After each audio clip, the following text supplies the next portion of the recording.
kare gatanu gatandatu simbuka mwana simbuka nagushetiye mwana simbuka umunsi umva kuwoshanya yarasimbutse ni Squid Game season 3 aho yari itegerejwe rwose n'abantu benshi bagiye batandukanye dore ko kugeza kuri ubu ngubu hari season yayo ya mbere ndetse na season yayo ya kabiri. Iyi season yayo ya gatatu akaba ari yo season ya nyuma y'igi filime. Ni filime rwose yaje kwakirwa n'abantu benshi kandi kwakirwa mu buryo bwiza cyane dore yuko harimo noneho ibintu bigiye bitangaje cyane mu iyi season yacu ya gatatu. Ese ni ibiki wamenya ku iyi season ya gatatu, ni ibiki wamenya ku bakinnyi bayikinnyemo, ibyo byose nibyo tugiye kurebera hamwe mw'iyi video rwose utaza gucikwa. Nge mugiye kubana ni Gavi, iyi ni MRM cyangwa se Marvin Recap Movie. Let's go. Season yacu rwose ya gatatu na ahantu nk'ibisanzwe ni kukirwa aho bakinira eno season, aho baba babafungiranye bitangira rwose kugira babarukirite abari abantu b'abanyabibazo, abantu baba bafite amadeni menshi bakabakinisha umukino, ubundi bakagwereza ubutumire, wakwemera ubwo butumire bakaza kugufata ku muhanda nk'abantu barebye season ya mbere cyangwa se ya kabiri. Nyeka ko ibyo ndi kuvuga muri kubyumva bakagufata ariko bagusinzirije ku buryo ki utamenya ahantu bakujyanye, wowe ukaza kwisanga ahantu utanabwo ubunazi ko ari kukirwa aho hantu uri kuko ntago ubuhazi, ni mu nzu mw'imbere muhamwibereye. Ni imikino y'abana baba bakina nk'ibisanzwe ariko rwose muri season ya gatatu ho haba harimo imikino rwose mibi cyane, imikino irimo ubugome. Umukinnyi wacu Gihuni nawe abakirimo rwose arimo arahatana dore yuko we abaranatsinze na umukino we wa mbere rwose w'iyi Squid Game niwe uba ufite igihembo, abafite amafaranga menshi cyane ko abafite miliyari zigera kuri 45 baba baramuhaye z'amafaranga yo mu gihugu cyabo. Rwose amafaranga batari make, amafaranga bari menshi cyane dore yuko aba yaraguze hoteli akayigura akaba ari uyibamo rwose wenyine, ariko nyuma yabone yano mafaranga bazi ko ubuzima bwe bugiye guhinduka bwiza ariko ntago ari ko biza kugenda. Rero season ya gatatu nk'ibisanzwe abarimo imikino myinshi igiye itandukanye ariko iyi season ya gatatu ibirimo ubugome bwinshi bugiye butandukanye, habarimo imikino yo gupfa myinshi cyane dore yuko imwe mu mikino ikinwa ahangaha hari nkaho rwose bahitamo udupira, bamwe bagafata udupira tw'umutuku ahandi bagafata udupira tw'icyatsi, noneho bakavuga yuko abafashe udupira tw'umutuku bagiye guhiga abantu bafite udupira tw'icyatsi bakabica mu gihe cy'iminota 30. waba utari wabona uwo wica ukaba nawe rwose wapfa. Ni imikino rwose dore yuko biba bisanzwe yuko hari imikino bakina wayinanirwa bakaba aribo bakwicira abantu baba barabashimuse se cyangwa se baba babakinisha iyi mikino akaba aribo babica. Ariko noneho hano hari umukino bakina rwose bakicana hagati yabo, abari nka saye. Ni imikino y'abantu urabizi abakina bari nka saye, bagakina saye ukihisha, bafite udupira tw'icyatsi bakihisha, abafite udupira tw'umutuku nabo bakaza bari gushaka rwose abo bantu. Buri muntu abahawe itegeko ryo kwica umukinnyi umwe mu minota 30 utamwica nawe rwose bakaza bakakwica, akaba ari weho bica mu cyimbo cy'uwo mukinnyi, akaba ari we uza gupfa mu cyimbo cye rwose, ubundi ibintu bigakomeza gutyo, abasigaye akaba ari bo bakomeza gukina, bakomeza kubahereza amatora ibitandukanye rwose n'ibyo muri season ya mbere. Umukino wacu wa mbere uyu nguyu Gihuni yatsinze abangabo kubera yuko bamwe bashaka kugenda abandi bashaka kuguma aho ngaho.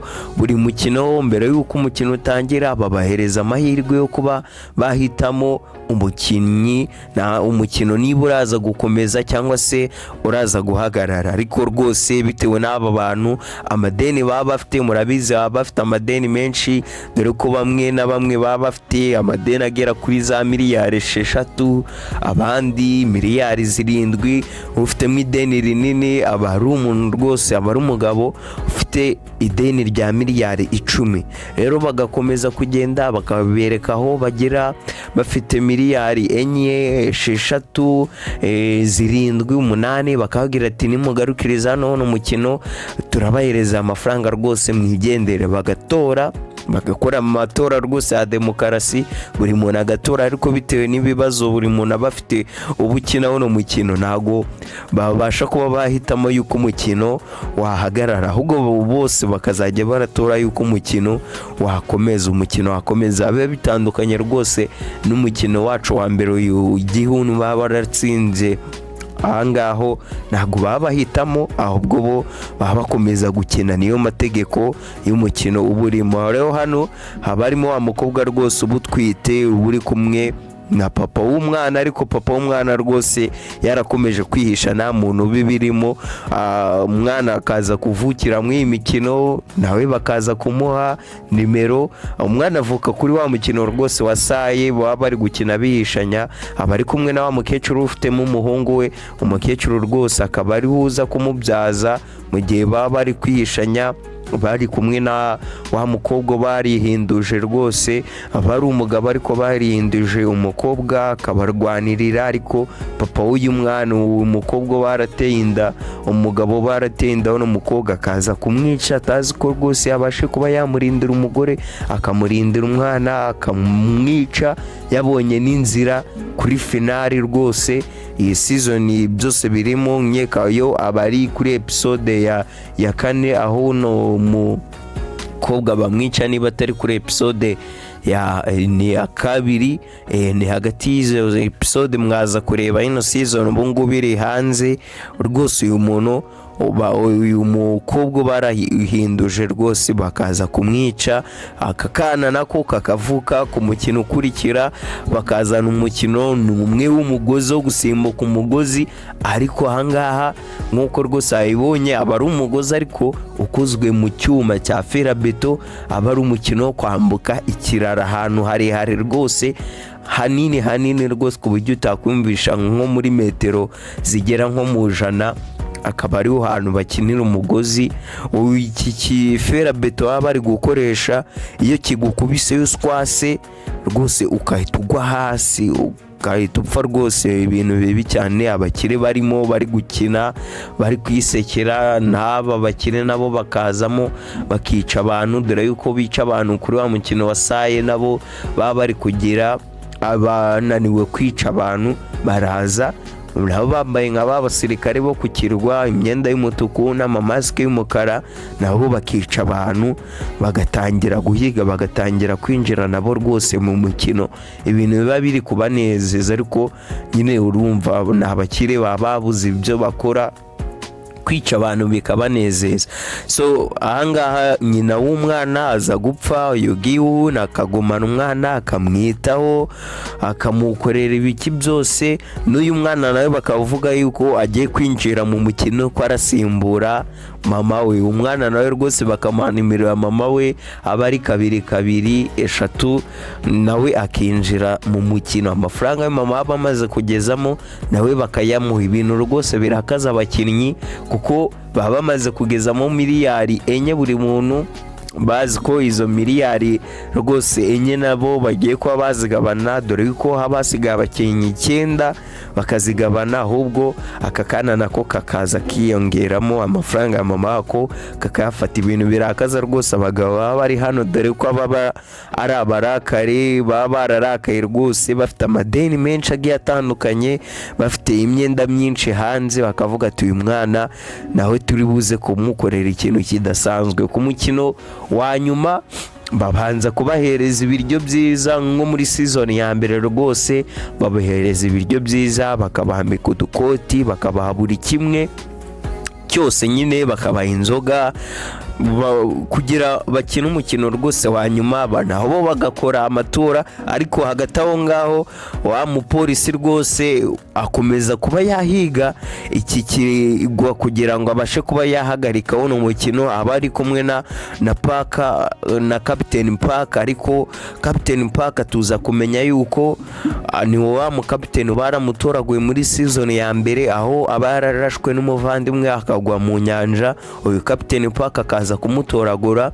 Captain Park nawe akomeza gukoresha kugira ngo babashe kuba babona kino kirwa, ariko tukaza kumenya ko Captain Park abakorana n'uyu frontman cyangwa se uyu mugabo ubukuriye yino mikino, nawe aba ari umukozi we, agakomeza akabatinza kugira ngo batazaza kuvumbura iki kirwa, ariko baramukeka akica umuntu umwe baba basinze, ariko hakaba umuntu nawe wari wasinze ariko uza kumwumva ariko namwumve neza bite yuko aba yasinze, akamukeka akajya iwe mu rugo akavumbura yuko uyu Captain Park abakorana n'aba frontman cyangwa se n'aba bagabo baba bategura iyi mikino, akabivumbura akabibwira wa mupolisi rwose uri kumuhiga, ariko nubwo abimubwira uyu Captain Park aza kubimubwira rwose amaze kwica hafi ikipe yose ibiri kumwe n'uyu mu captain rwose, akaza kuba yabica akabamerera nabi,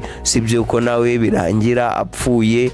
Uyu captain umusirikare abari umupolisi akaza kubona ikirwa nawe rwose akaza kukibona, akaza kuba yagerageza kujyayo, akaza kubona wa mukobwa rwose uba warabuze umwana uba witwa Kanga, aho agerageza gutabara umwe mu bakinnyi bufite akana kirwariye kanseri kari mu bitaro. Season ya 2 murabizi birangira bari kurwana, bakoze imyigaragambyo n'uyu mugabo nawe barimo bari kwigaragambya, bakoze imyigaragambyo agerageza kuba yamutabara, akamutabara akajya hanze rwose akaba yabonana n'umwana we.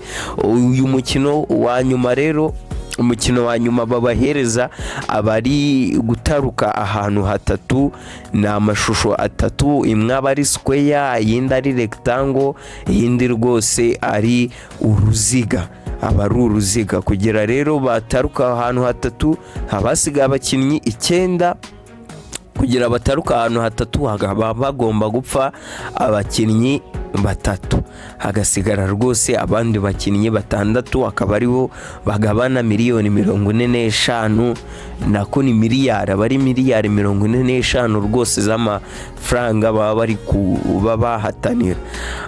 Bakaza rwose kuba bahitamo umuntu uri bupfe, bakagerageza guhitamo abantu bagapfa. Ku cyuma cya mbere hapfa umuntu, hari umuhungu rwose uba waratangiye gukoresha ibiyobyabwenge biba bikoreshwa na Zeo muri season ya 2. Ku bantu barebye ino season ya 2 ni ibiyobyabwenge biba byarakoreshwaga na Zeo, nyuma hapfuye hari undi muhungu bisigarana, ariko umuhungu naza gupfa ku mukino wo kuri wa mugozi rwose ku kiraro, kwambuka ikiraro ntihaza gupfira uyu muhungu, akaza kubisigarana, niwe bahitamo ko aza kuba yapfa. Uyu muhungu wasigaranye ibiyobyabwenge aba ari uwa 3 of course birumvikana, akaza gupfa ku kiziga cya mbere, bakambuka bakajya kuri square naho bagakora amatora, ariko baba bashaka kwica uyu nguyu Gihun ko abafite n'akana, bakavuga ati reka babice, ariko bakabura uburyo ki babica, kwa ko Gihun aba yiziritse hakana, bakabura uburyo ki babica, akavuga ati none nese nitumusunika bakagenda ari 2, kwa ko aka kana nako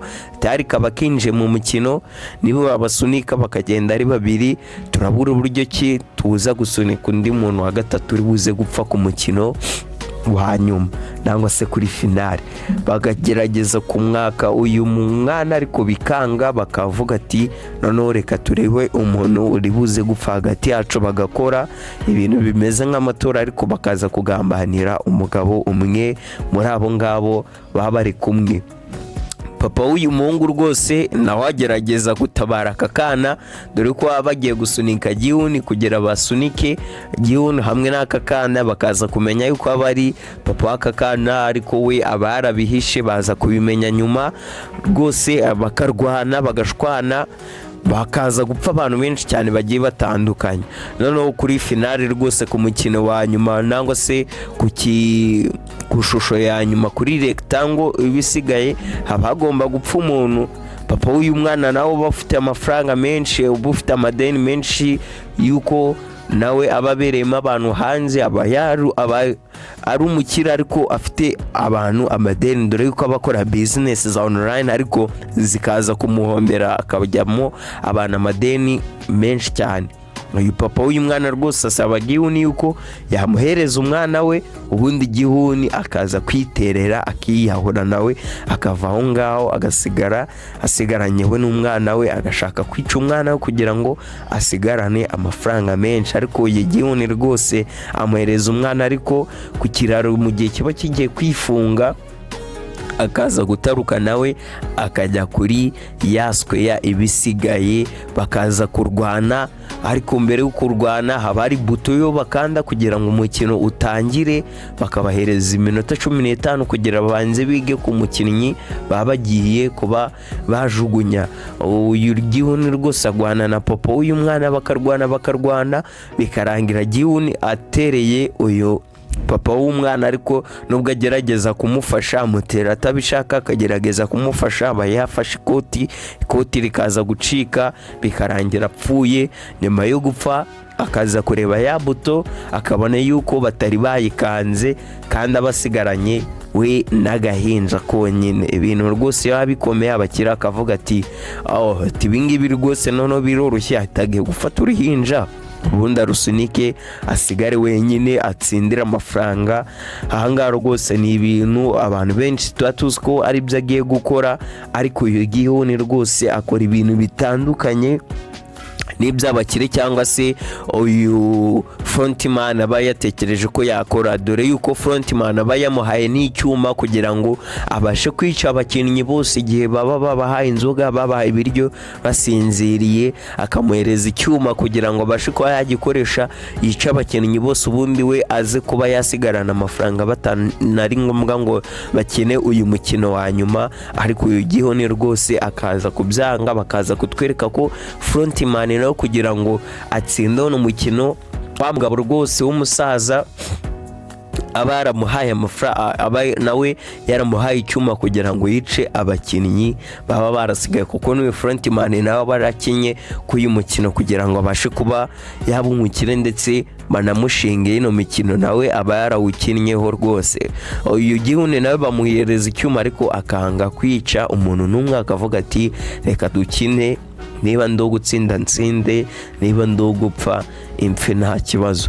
Uyu Gihuni rero yisanga asigaranye n'agahinja rero kuri finali, ari bo bombi hagomba kuvamo umuntu umwe uza rwose kurokoka, akaba ari we utsindira aya mafaranga miliyoni 45 miliyari biraba ari miliyari 45 ndetse n'ibihumbi 600 na miliyoni 600, amafaranga menshi cyane kabisa.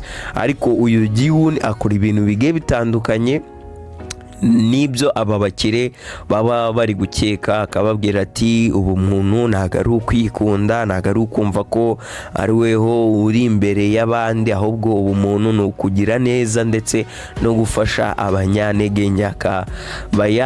Akahita ahitamo kurambika aka kana hasi, ubundi rwose akamanuka kuri ya shusho akaba ari gupfa, aka kana kagasigara. Ibintu ubona rwose bikoze ku mitima y'aba bakinnyi baba barasigaye ahantu ku bakire, bikavuga bikamera rwose nk'ibibigishije isomo, kuko abakoze ikintu kitandukanye n'icyo aba bakiri baba batekereza. Ariyahura agasigira akana amafaranga menshi cyane, miliyari 45 rwose, akaba ari ko kayasigarana, akana akaba ari ko gatsinda uyu mukino.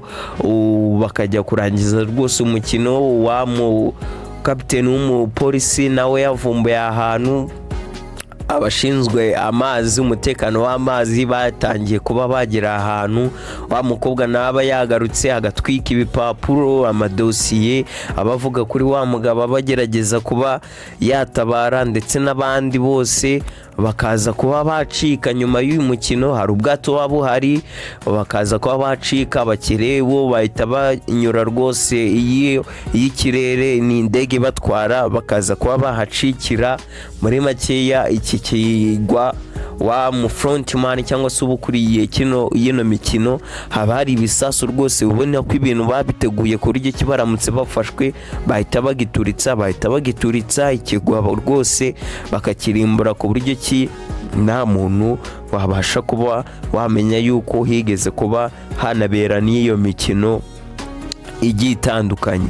Amafaranga rwose y'aka gahinja barayajyana, Frontman akavuga ati njye ntabwo nabasha ko narera kano kana, akakajyanira wa murumuna we uba uri kumuhiga, akamuhereza ndetse n'ikarita y'amafaranga ibiriho aya mafaranga. Murumuna we bikarangira rwose ari we ugiye kwita kuri aka kana, Gihun agapfa. Ya mafaranga ye, dore ko amafaranga ye muri season ya 2 ababika muri ya hoteli ababamo, Frontman akajya kuyafata akayajyanira kakana ke. Bibuke ko Gihun abafite akana ariko bitewe n'ubukene umugore abaramusize akajya kwishakira undi mugabo, bajya muri Amerika. Rero uyu Frontman akajya gushaka akana ka Gihun akagahereza amafaranga ya papa, akamubwira yuko ari byo papa we yamusigarije, dore yuko uyu mwana agerageza kuba yayanga, ariko Frontman abwira uyu mwana yuko papa we yapfuye kandi ko iyi ari impano yamusigariye, aricyo kintu papa we yamusigarije, akabahereza umwana we amafaranga abasigaranye. Gihun amafaranga yose abasigaranye uyu Frontman ayahereza umwana wa Gihun. Mu kugenda rwose season yacu irangiye, wa mupolisi w'umukobwa abona akana ke, birangira abonye akana ke na wa mugabo afasha kakana ke kaba karwaye kanseri, nako birangira karakize. Bari kumwe, wa mugabo yasubiye ku muhanda ari gushushanya, dore ko aba ari umushushanyi. Uyu Frontman noneho mu kugenda ku muhanda season yacu irangiye, akabona muri Amerika rwose nabo batangiye kuzana uyu mukino. Abona umugore rwose uri gukinisha kwa kundi bakubita akantu hasi bakakegura, katakeguka bakagukubita urushyi, bakahita baguhereza ikarita y'ubutumire. Uyu mugore nawe akagenda ari kuyikinisha abantu. Turacyategereje niba season y'ubutaha rwose izakinirwa muri Amerika niyongere kuba yakinirwa muri Aziya, ntabwo tubizi, turategereje. Muri make yari incamake muri iyi season, ibi byaranze season ya 3 ya Squid Game. Ubu ngubu iri hanze, wajya ku ma website acuruza amafilme, ku bantu batanga amafilme, rwose ubu ngubu iri hanze, nawe ukaba wayireba ku buryo burambuye. Uyu ni Gavi mwari muri kumwe, iyi ni MRM Marvin Recap Movie. Wibuke gukanda ku buto ya subscribe, utufungura inzogera kugira ngo tujye tubana mu yandi mafilime agiye atandukanye. Murakoze, turabakunda cyane, duhure muri video z'ubutaha. Ciao ciao.